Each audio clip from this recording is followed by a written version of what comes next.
My name is Dr. Sarah Tremblay. I'm a scientist and scientific lead at the Neuromodulation Research Clinic at the Royal's IMHR. Yeah. My name is Dr. Arthur Chavez. I'm a neuroscientist, clinical exercise physiologist, and postdoctoral fellow here at the Royal. My name is Dr. Lara Paludi. I'm a clinical exercise physiologist and associate professor in interdisciplinary health sciences at the University of Ottawa. We want to share with you some really cool research that we believe might have the potential of transforming mental health care. And it's happening right here at the Royal. For up to 1/3 of people living with depression, conventional treatments can be ineffective, and medications often come with unwanted side effects.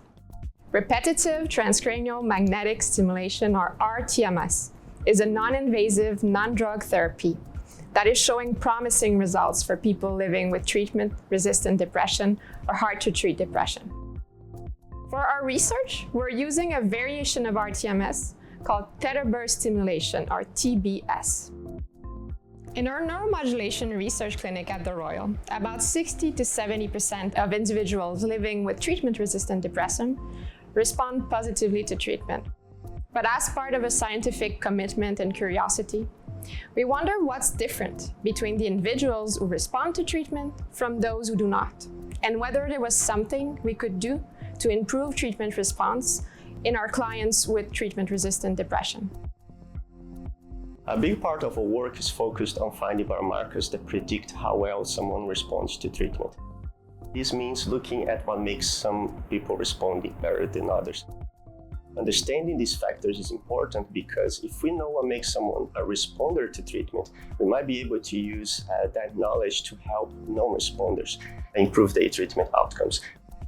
We know that exercise is good for the brain, and so people who exercise, they tend to have better overall health, and this shows in the brain as well. Research has shown that those who are more fit have a greater ability to undergo neuroplasticity, which is the brain's ability to change and adapt in response to stimuli, for example. And that's exactly what we're doing with rTMS. We're leveraging this function, neuroplasticity, to change the brain of people with depression. So it makes sense to ask, would people who exercise respond better to this treatment? The idea seemed logical, but it hasn't been explored in science yet. To shine some light on this, we analyzed data from 43 participants living with treatment-resistant depression who completed TBS treatment at our clinic. We saw some remarkable results. That is, among our clients receiving TBS treatment for depression, those performing some sort of moderate to vigorous physical exercise for at least 150 minutes per week responded significantly better to the treatment. In other words, people who were physically active before starting treatment showed a greater reduction in depressive symptoms than physically inactive participants. We've received a grant so we can take a closer look at this.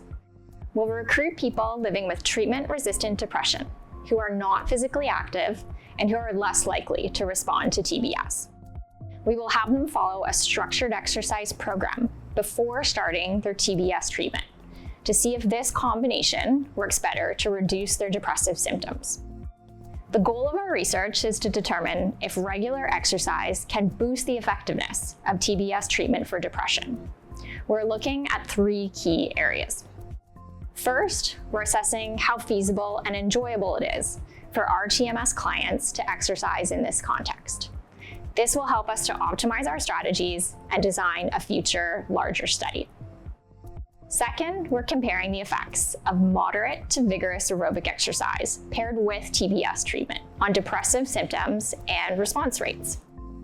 Our initial analyses suggest that this is a promising approach for improving these outcomes, but we'll need to test this through this new study. Lastly, we'll investigate how both exercise and TBS together affect brain connections and blood flow using transcranial magnetic stimulation and brain imaging. Together with our collaborators, Dr. Ram Brender, Dr. Sandra Entoki, and Dr. Avery Berman, we are very excited to start this study shortly. And most importantly, we're very excited to apply the findings to improve treatment for people living with treatment-resistant depression.